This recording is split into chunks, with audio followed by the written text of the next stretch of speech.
मसीह यस्सु में आप सबको सलाम।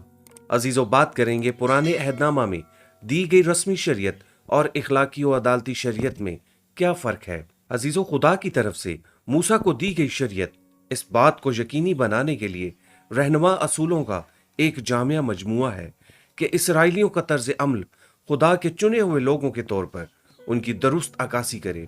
ये इखलाकी तर्ज अमल दीगर लोगों के लिए इसराइलियों के मकाम की एक खुदा प्रस्ताना मिसाल, खुदा की पाकीज़गी और इंसान की गुनाह आलूद हालत को तस्लीम करने के एक मुनज़्ज़म तरीक़ाकार पर मुश्तमिल है। शरीयत के इन असूलों के मकसद को बेहतर तौर पर समझने के लिए यहूदी और मसीही उनकी ज़ुमराबंदी करते हैं। इसकी वजह से इखलाकी शरीयत व रस्मी शरीयत और अदालती शरीयत के दरमियान फ़र्क पाया जाता है। सबसे पहले हम देखते हैं इखलाकी शरीयत। इखलाकी कवानीन या मिशपतीन का ताल्लुक इंसाफ और अदालती फैसलों के साथ है और अक्सर इनका तर्जुमा आर्डिनेंस के तौर पर किया जाता है। कहा जाता है कि मिशपतीन की बुनियाद खुदा की ज़ात के तकद्दुस पर रखी गई है। इस तरह ये आर्डिनेंस पाक, रास्त और गैर मुतगय्यर है। उनका मकसद खुदा के अहकाम की ताबेदारी करने वालों की फलाह व बहबूद को फ़रोग़ देना है। इन असूलों या कवानीन की कदर और अहमियत को अक्ल व शऊर और अक्ल सतीम के साथ समझा जाता है। इखलाकी शरीयत इंसाफ, एहतराम और जिनसी तर्ज अमल के ज़वाबित का अहाता करती है और इसमें 10 अहकाम भी शामिल हैं। इसके अंदर आर्डिनेंस या अहकाम की तामील में नाकामी पर सजाएं भी शामिल हैं। इखलाकी शरीयत लोगों की मसीह की तरफ रहनुमाई नहीं करती, ये सिर्फ बनी नौ इंसान की गिरती हुई हालत पर रोशनी डालती है। जदीद दौर की प्रोटेस्टेंट कलीसिया के अंदर मिशपतीन के इतलाक के हवाले से तकसीम पाई जाती है। कुछ लोगों का कहना है कि चूंकि खुदावंद यस्सु ने कहा था कि जब तक आसमान और जमीन टल न जाए, एक नुक्ता या एक शोशा तौरात से हरगिज न टलेगा जब तक सब कुछ पूरा न हो जाए। 5 बाब 18 आयत, जिसका मतलब है कि तमाम ईमानदार इसके पाबंद होंगे। ताहम दीगर बहुत सारे ऐसे लोग हैं जो ये समझते हैं कि यस्सु मसीह ने इस तकाजे को पूरा कर दिया है। मत्ती 5 बाब 17 आयत। और अब हम मसीह की शरीयत के मातहत हैं। गलतियों 6 बाब 2 आयत, जो ये है कि खुदा से मोहब्बत करो और दूसरों से अपनी मानिद मोहब्बत करो। मत्ती 22 बाब 36 ता 40 आयत।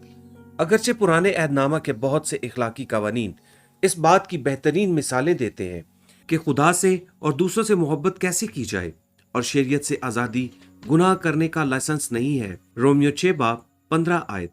लेकिन हम खास तौर पर मिशपतीन के पाबंद नहीं है। अब हम देखेंगे रस्मी शरीयत क्या है। रस्मी शरीयत को इब्रानी जुबान में हुकीम या फिर चौका कहा जाता है, जिसका लफ्जी मतलब कौम का रवाज है। इन अल्फाज का तर्जुमा अक्सर मुरवजा आइन या कवानीन के तौर पर भी किया जाता है। इनमें खुदा के साथ राज ताल्लुक इस्तवार करने के बारे में हदायत शामिल हैं, जैसे कि नापाकी के बारे में कुर्बानियाँ और रस्में। इसराइल के अंदर खुदा के कामों की यादगार जैसे कि ईदें और त्यौहार, मखसूस ज़वाबित जिनका मकसद इसराइलियों को उनके गैर ईमानदार पड़ोसियों से अलहदा करना था, जैसे कि खाने पीने और कपड़ों वगैरह के मुतालिक कवानीन, और आने वाले मसीहा की तरफ इशारा करने वाली अलामात जैसे कि सबत, खतना, फसा और पहलौठों का कफारा। कुछ यहूदियों का ख्याल है कि रस्मी शरीयत तयशुदा नहीं है।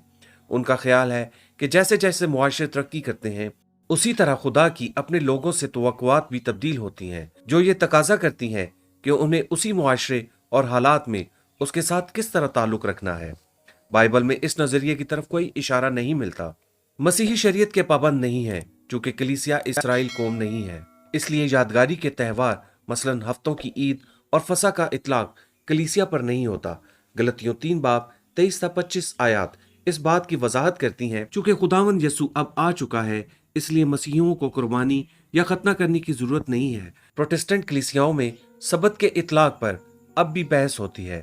बाज मसीहियों का कहना है कि सबत को पाक मानने के हुक्म का 10 अहकाम के अंदर मौजूद होना इसे इखलाकी शरीयत जितना ही अहम बनाता है। दूसरे लोग कुलसियों 2 बाब 16 ता 17 आयत और रोमियो 14 बाब 5 आयत का हवाला देते हुए ये वजाहत करते हैं कि खुदावंद यस्सु ने सबत की तकमील कर दी है और वो खुद हमारे सबत का आराम बन गया है। जैसा कि रोमियो 14 बाब 5 आयत के अंदर बयान किया गया है कि कोई तो एक दिन को दूसरे से अफजल जानता है और कोई सब दिनों को बराबर जानता है।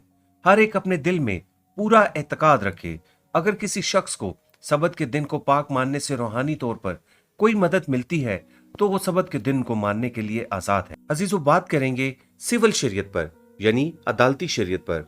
वेस्टमिनिस्टर इकरारुल ईमान इस जुमरे में अदालती या शहरी सिविल शरीयत या फिर कवानीन का इजाफा करता है। ये कवानीन खास तौर पर इसराइलियों की सकाफत, उनके रहायशी इलाका जात के लिए दिए गए थे, और ये 10 अहकाम के अलावा तमाम इखलाकी शरीयत का अहाता करते हैं।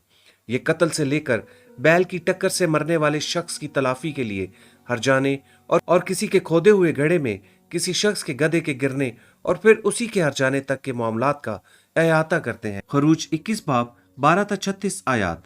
अब चूंकि यहूदी अपने खुदा की तरफ से मुकर्रर करदा इखलाकियात और अपनी सकाफती जिम्मेदारियों में कोई फर्क नहीं समझते थे, इस शरीयत के इस जुमरे को मसीही यहूदी उलमा से कहीं ज्यादा इस्तेमाल करते हैं। यहूदियों को दी जाने वाली शरीयत को मुख्तलिफ जुमरों में तकसीम करना इंसानी काम है, जो खुदा की ज़ात को बेहतर तौर पर समझने और इस बात की वजाहत करने के लिए तैयार की गई है कि कलीसियाई दौर के मसीहियों को अब भी किन कवानीन पर अमल करना ज़रूरी है। बहुत सारे लोग ये ख्याल करते हैं कि अब रस्मी शरीयत का इतलाक नहीं होता, लेकिन हम 10 अहकामात के पाबंद हैं। सारी शरीयत हर एक सहीफा तालीम के लिए मुफीद है। दूसरा तिमुथियुस 3 बाब 16 आयत। और बाइबल में कोई भी चीज इस बात की निशानदही नहीं करती कि खुदा अपनी दी हुई शरीयत को मुख्तलिफ जुमरों में तकसीम करने का इरादा रखता है। मसीह शरीयत के मातहत नहीं है। रोमियो 10 बाब 4 आयत।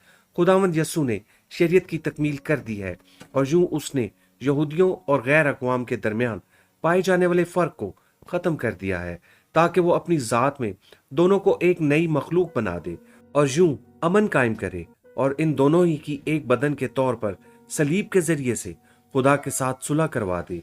इफसियों 2 बाब 15 ta 16 आयत।